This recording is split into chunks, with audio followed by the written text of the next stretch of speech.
Hello friends, आपका एक बार फिर से स्वागत है मेरे YouTube channel Sumit Sharma railway वाला में। जैसे कि दोस्तों आप सभी को पता है कि मैं इस चैनल के माध्यम से जितने भी रेलवे के एस्पिरेंट हैं उनको गाइड कर रहा हूं कि कैसे रेलवे का तैयारी करना है, क्या क्या स्ट्रेटेजी यूज़ करना है, ये मैं बता रहा हूं अपने चैनल में। दोस्तों मेरे को बहुत सारे मेरे स्टूडेंट मैसेज किए थे कि सर आप एक डिटेल एनालिसिस करिए कि रेलवे का सिलेबस क्या है और कौन कौन से टॉपिक पढ़ना है, क्या इंपॉर्टेंट टॉपिक है, किसको पढ़ना है, नहीं पढ़ना है, ये सारे बात डिटेल में एनालिसिस मांग रहे थे मेरे को स्टूडेंट। तो दोस्तों मैं इसके लिए क्या किया, मैं पूरा एक दिन 2 दिन लगातार इसी के पीछे क्या किया, पूरा प्रीवियस ईयर्स के जितने भी ग्रुप डी के क्वेश्चंस आए थे मैं सबका डिटेल एनालिसिस किया और एक लिस्ट बनाया जिसमें मैं बताया कि किस टॉपिक से, जैसे मान लीजिए आपको करंट अफेयर है तो करंट अफेयर का टॉपिक, कौन सा टॉपिक पढ़ना है, किस टॉपिक से कितना क्वेश्चन आ रहा है, ये सारी चीज़ का मैं एनालिसिस किया। करंट अफेयर के बाद फिर मान लीजिए आपका एप्टीट्यूड है, उसके बाद जनरल अवेयरनेस है, रीजनिंग है, ये सारे टॉपिक का मैं डिटेल एनालिसिस किया कि कौन सा टॉपिक से कितने मार्क्स क्वेश्चन आ रहे हैं, कौन सा टॉपिक ज़्यादा इंपॉर्टेंट है, ये सारी चीज़ का मैं डिटेल एनालिसिस आपको मैं इस वीडियो में ये बताऊँगा आज। ठीक है दोस्तों। तो दोस्तों सबसे पहले मैं बताना चाहूँगा कि जो मेरा एनालिसिस होगा वो आपको 90% एक्यूरेसी के साथ मिलेगा। क्यों? क्योंकि दुनिया में आपको पता है कि किसी का भी एक्यूरेसी 100% तो होता नहीं है, और 90% एक्यूरेसी मैं इसलिए बोल रहा हूँ क्योंकि आपको भी पता है यूपीएससी का एग्जाम हो, चाहे रेलवे का एग्जाम हो, या एनटीपीसी का एग्जाम हो, या फिर ग्रुप डी का एग्जाम हो, तो ये सारे एग्जाम में अगर जो बंदा 90% एक्यूरेसी के साथ पढ़ाई करता है और 90% क्वेश्चन अटेम्प्ट करता है, मतलब उसका मार्क्स 81 है, और 81 मार्क्स लाके मेरे हिसाब से तो कोई भी एग्जाम में क्रैक करना बहुत आसान है। तो दोस्तों मैं उम्मीद करूंगा कि जो मेरे टॉपिक आपको मैं बता रहा हूँ इससे बाहर आने का कोई भी चांस नहीं है दोस्तों। तो दोस्तों मैं आपको सबसे पहले बताता हूं कि रेलवे एग्जाम का पैटर्न कैसे होता है। जैसे कि मैं आपको ऑलरेडी प्रीवियस लेक्चर में बता चुकी, भी मैं एक बार ब्रीफ में बताना चाहूंगा कि क्या है क्वेश्चन, कितने हैं क्वेश्चंस आते हैं, क्या टाइम है, क्या पैटर्न है। दोस्तों आपको पता ही होगा कि रेलवे में 100 क्वेश्चंस आते हैं, आपके पास समय होता है 90 मिनट, मतलब 1.5 घंटा। 1.5 घंटा वो समय होता है जिसमें आपका भविष्य तय होता है। तो इसको कैसे इस्तेमाल करना ये मैं बताऊंगा आपको। तो दोस्तों मैं स्टार्ट करता हूँ रेलवे के सिलेबस से। जैसे कि पता है कि रेलवे 4 सेक्शन में बटा हुआ है। आपका पहला है जनरल साइंस, दूसरा है आपका एप्टीट्यूड, तीसरा है जनरल इंटेलिजेंस और रीजनिंग, चौथा है current affair and general awareness. तो दोस्तों मैं डिटेल में बताने वाला हूं कि एप्टीट्यूड के कितने मार्क्स के कौन कौन से टॉपिक से क्वेश्चंस आने वाले हैं और कितने कितने क्वेश्चंस आने वाले हैं। दोस्तों यहाँ पे हर क्वेश्चन 1 मार्क्स का होगा, ये आपको पता है। दोस्तों बात करते हैं एप्टीट्यूड, मतलब मैथ की बात करते हैं। तो मैथ में क्या होगा दोस्तों, पहला है हमारा topic number system. Number system से आप 1 या 2 क्वेश्चन आप देखेंगे रेलवे के एग्जाम में। दूसरा है दोस्तों बोर्ड मास। बोर्ड मास दोस्तों जो आप स्कूल में पढ़े होंगे, प्लस माइनस इंटू कैसे करना है, उस रूल को यूज करके यहाँ पे 2 से 3 क्वेश्चन इसमें आते हैं। रेलवे को बहुत फेवरेट है ये बोर्ड मास। तीसरा है दोस्तों decimal and fraction. Decimal and fraction से भी दोस्तों 1 या 2 क्वेश्चन आते हैं। चौथा दोस्तों एवरेज। एवरेज भी बहुत इंपॉर्टेंट टॉपिक है, यहाँ से भी 1-2 क्वेश्चन आते हैं। पांचवा है दोस्तों एलसीएम और एचसीएफ। एलसीएम एचसीएफ का एकदम सिंपल आपको सिंपल फॉर्मूला पता होगा, जैसे कि LCM into HCF equal to A into B होता है। ये फॉर्मूला यूज करेंगे, डायरेक्ट आंसर आता है। छठवा है दोस्तों ratio and proportion. Ratio proportion का आपको बेसिक फॉर्मूला पता है, A by B equal to C by D. इस फॉर्मूला को पुट करिए और सीधे आपको आंसर मिलेगा। रेशियो एंड प्रपोर्शन से दोस्तों 2 और 3 क्वेश्चन आते हैं। 8वां है दोस्तों परसेंटेज। तो परसेंटेज से दोस्तों 2 से 3 क्वेश्चन आते हैं। इसमें परसेंटेज मतलब सिंपल क्वेश्चन पूछेगा, सपोज आप कोई सामान खरीदे हैं, उसको आप बेच दिए, इतना रुपए में खरीदे, इतना थे, तो प्रॉफिट हुआ कि लॉस हुआ, इसी प्रकार के क्वेश्चन आते हैं, बहुत सिंपल। उसके बाद दोस्तों है मेंसुरेशन। एक्चुअली मेंसुरेशन बहुत इंपॉर्टेंट है रेलवे के लिए। तो यहाँ से आपको ना ज़्यादा डिटेल में नहीं पढ़ना, क्योंकि ग्रुप डी का जो एग्जाम होता है 10 लेवल का होता है और इसमें बेसिक मैथ आता है। तो इसमें आपको क्या करना है, सिर्फ फॉर्मूला याद रखना। मान लीजिए आपको क्या क्या फॉर्मूलास होते हैं, कोन का, सिलेंडर का, क्यूब का, क्यूबॉइड का, रेक्टेंगल का, सर्कल का, ये सारे फॉर्मूला याद करिए और उसमें क्वेश्चन ऐसे आएंगे, put the value get the answer. तो बहुत सिंपल आपसे बन जाएंगे। नेक्स्ट है दोस्तों time and work. Time and work से दोस्तों 3 से 4 क्वेश्चन आता है। ये रेलवे का फेवरेट टॉपिक रहा है हमेशा, और हर एग्जाम में आप चाहे रेलवे का एग्जाम में चाहे कोई और एग्जाम, टॉपिक बहुत इंपॉर्टेंट है सारे एग्जाम के पॉइंट ऑफ व्यू से। इसको आप मेन फोकस होकर इसको पढ़िएगा, बहुत इंपॉर्टेंट टॉपिक है। उसके टाइम एंड डिस्टेंस दोस्तों यहाँ से 2 से 3 क्वेश्चन आ रहा है दोस्तों, और ये भी बहुत इंपॉर्टेंट टॉपिक है दोस्तों। Simple interest and compound interest, यहाँ से 1 या 2 क्वेश्चन आता है दोस्तों। नेक्स्ट है प्रॉफिट और लॉस, यहाँ से भी 1-2 क्वेश्चन आता है। नेक्स्ट है एलजेब्रा। एलजेब्रा से भी 1 क्वेश्चन आता है, और ज्योमेट्री एंड ट्रिग्नोमेट्री से भी 1 क्वेश्चन आता है। और का problem on edges. Problem on edges भी, ये भी बहुत इंपॉर्टेंट है रेलवे के पॉइंट ऑफ व्यू से दोस्तों। यहाँ से भी 2 से 3 क्वेश्चन आता है। Calendar and clock. Calendar clock भी बहुत मतलब रेलवे का फेवरेट सा क्वेश्चन रहा है, उससे हमेशा 1 या 2 क्वेश्चन आप देखेंगे हर सेट में देखेंगे। और नेक्स्ट मिसलेनियस। मिसलेनियस मतलब क्या होता है दोस्तों, अब रेलवे क्या करता है कि मतलब बेसिक क्वेश्चन तो दे ही दिया, लेकिन बेसिक से कुछ एडवांस ऐसे क्वेश्चन 3-4 क्वेश्चन या 2-3 क्वेश्चन दे देंगे जिसमें आप फंस जाएंगे। तो दोस्तों एग्जाम में बैठने में क्या होता है कि एग्जाम को आपको ये भी जानना है कि कौन सा क्वेश्चन टफ है, किसको अटेम्प्ट करना है, किसको नहीं अटेम्प्ट करना है। ये सब कैसे समझ आएगा, जब आप प्रीवियस ये क्वेश्चन सॉल्व करेंगे, सेट लगाएंगे, समझ आ जाएगा कि मतलब कैसा क्वेश्चन टफ वाला आ रहा है, किसको पहले अटेम्प्ट करना है, किसको लास्ट अटेम्प्ट करना है। ये सारी चीज़ आपको समझ कब आएगा, जब आप सेट लगाएंगे। तो दोस्तों सेट लगाना बहुत इंपॉर्टेंट है। और ये मैं एनालिसिस भी कहाँ से लेके आया हूँ, जो प्रीवियस ईयर के सेट्स पेपर है उनको मैं पूरा स्टडी किया 1-2 दिन पूरा, और सारे मतलब मान लीजिएगा 50 सेट को मैं एनालिसिस किया हूँ। उसके बाद से मैं एक ब्लूप्रिंट निकाला हूँ कि रेलवे का मतलब किस टॉपिक से कितने क्वेश्चंस आ रहे हैं। दोस्तों ये था पूरा आपका एप्टीट्यूड, जहां पे 25 मार्क्स क्वेश्चंस का मैं टॉपिक्स बता दिया हूँ। इन टॉपिक से 25 क्वेश्चन आने वाले हैं। नेक्स्ट है दोस्तों हम लोग बात करते हैं करंट अफेयर का। तो करंट अफेयर में दोस्तों 20 मार्क्स का आ रहा है। करंट बहुत सारे बच्चे लोग क्या है कि करंट अफेयर में समझ नहीं आता क्या पढ़ना चाहिए क्या नहीं पढ़ना चाहिए। तो इस बार दोस्तों जो ज़्यादा वेटेज है रेलवे में करंट अफेयर का है। करंट अफेयर का आप देखे होंगे कि 20 मार्क्स में से आप 15 क्वेश्चन तो आप मान लीजिए 12 से लेकर 15 क्वेश्चन करंट अफेयर से ही आएगा। अब करंट अफेयर में क्या पढ़े क्या नहीं पढ़े समझ नहीं आता, क्योंकि जितने भी घटना हो रहे सब तो करंट अफेयर से ही है।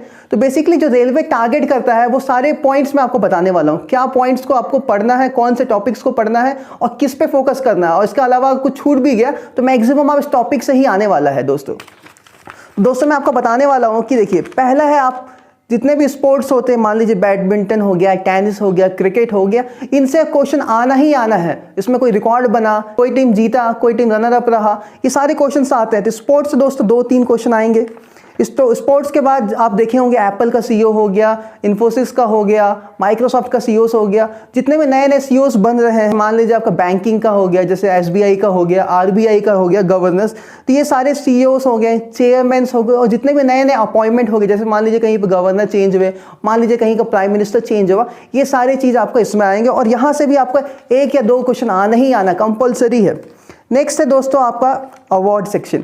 अवार्ड सेक्शन आप देख ही रहे होंगे, आपका क्या होता है, दादा साहब फाल्के अवार्ड्स होता है, उसके बाद आपका ज्ञानपीठ अवार्ड होता है, उसके बाद नोबेल पुरस्कार होता है, उसके बाद आपका पद्म विभूषण होता है, विभूषण पुरस्कार होता है, इन सब से आप अर्जुन पुरस्कार होता है, खेल रत्न पुरस्कार होता है, ये सारे पुरस्कार से भी आप 1-2 क्वेश्चन हर बार देखेंगे। इसके बाद है दोस्तों ब्रांड एम्बेसडर। ब्रांड एम्बेसडर मतलब क्या है कि हर कंपनियां अपने ब्रांड को प्रमोट करने के लिए किसी एक बड़े सेलिब्रिटी या फेमस पर्सनैलिटी को अपना एम्बेसडर बनाती है ताकि वो उस कंपनी का ब्रांड को प्रमोट करे। तो ब्रांड एम्बेसडर भी आपको याद रखना, जैसे नाइकी का हो गया, सीए टायर का हो गया, एप्पल का हो गया, इन्फोसिस का हो गया, ऐसे बड़े बड़े कंपनियां का जो ब्रांड एम्बेसडर होते हैं उनको भी आपको याद रखना है।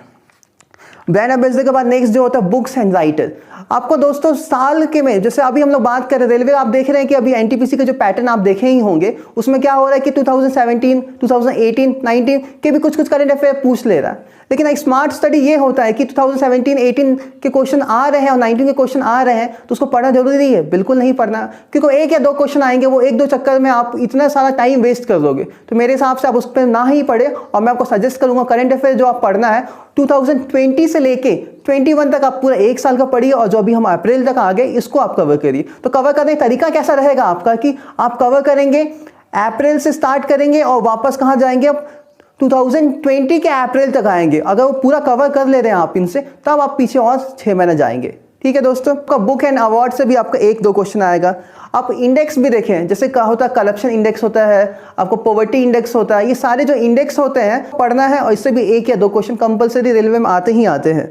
इसके बाद क्या है आपके पास, आप देखे होंगे कि जैसे बड़ा बड़ा ऑर्गेनाइजेशन WHO हो गया, WTO हो गया, ये सारे के हेड क्वार्टर कहाँ है वो याद करना, जैसे सबका जिनेवा है आपको पता ही होगा। तो ऐसे करके जितने भी बड़े बड़े आपका जो ऑर्गेनाइजेशन है उनके हेड क्वार्टर कौन है ये याद रखना आपको, और उनके डायरेक्टर कौन है ये याद रखना। यहाँ से भी क्वेश्चन आता ही आता है। नेक्स्ट दोस्तों ये तो हो गया आपका बेसिक, मतलब मैं करंट अफेयर का बात कर रहा हूँ, तो इनसे ही आप कवर कर लेंगे। तो अराउंड यहाँ से भी 10 से 12 क्वेश्चन आएंगे, और 1-2 टॉपिक्स सपोज हो सकता है छूट जाए मेरे से, तो आप उसको भी कवर कर सकते हैं, लेकिन क्योंकि करंट अफेयर बहुत वास्ट है। लेकिन इसको आप कवर कर लिए तो आप मान लीजिए आप 12 से 15 जो क्वेश्चन आने वाला है, 10 क्वेश्चन तो आप एनी हाउ इन्हीं टॉपिक से ही आएगा, ये गारंटी मैं लेता हूँ। नेक्स्ट हम बात करेंगे जनरल अवेयरनेस का। जनरल अवेयरनेस दोस्तों पॉलिटी से मान लीजिए 1 से 2 क्वेश्चन आएगा, इकोनॉमिक्स से भी आपका 1 क्वेश्चन आएगा, ज्योग्राफी से भी आपका 1-2 क्वेश्चन आने वाला है, हिस्ट्री से भी 2-3 क्वेश्चन आ सकता है, और मिसलेनियस मतलब इसमें जो बहुत थोड़ा घुमाव फिरा हुआ या फिर थोड़ा टफ क्वेश्चन होंगे वो 1-2 क्वेश्चन आपको देखने को मिलेंगे। दोस्तों ये था करंट अफेयर और जनरल अवेयरनेस की बात। इन टॉपिक को आप कवर करेंगे तो जो आपको 20 मार्क्स में से आप गारंटी एनी हाउ 15 to 17 इसको कर ही लेंगे।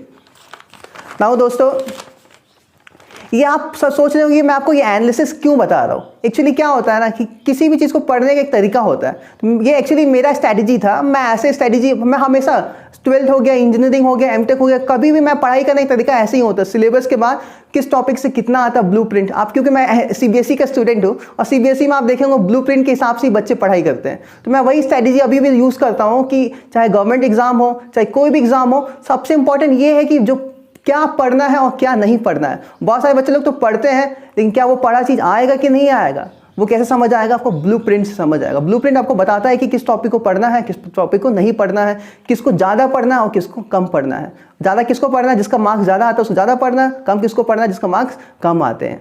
दोस्तों ये था आपका करंट अफेयर और जनरल अवेयरनेस का।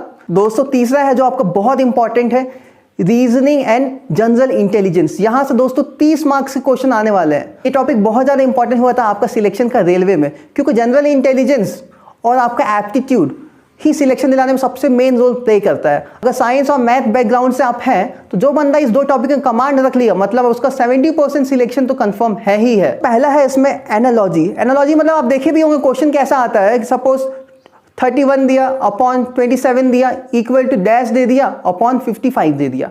तो यहाँ पे जो क्वेश्चन फिल करना है क्या आएगा, इसी को बोलते हैं एनालॉजी। तो ऐसा क्वेश्चन 2 से 3 क्वेश्चन आएगा।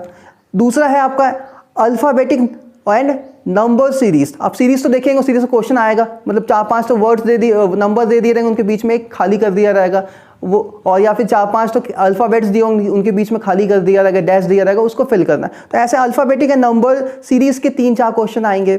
उसके बाद है आपका दोस्त coding and decoding. Coding and decoding आप देखे होंगे हर एग्जाम में, रेलवे के जितने भी एग्जाम में सब में आते ही आते हैं। तो यहाँ से दोस्तों आप अराउंड 2 से 3 नंबर के क्वेश्चन आने वाले हैं।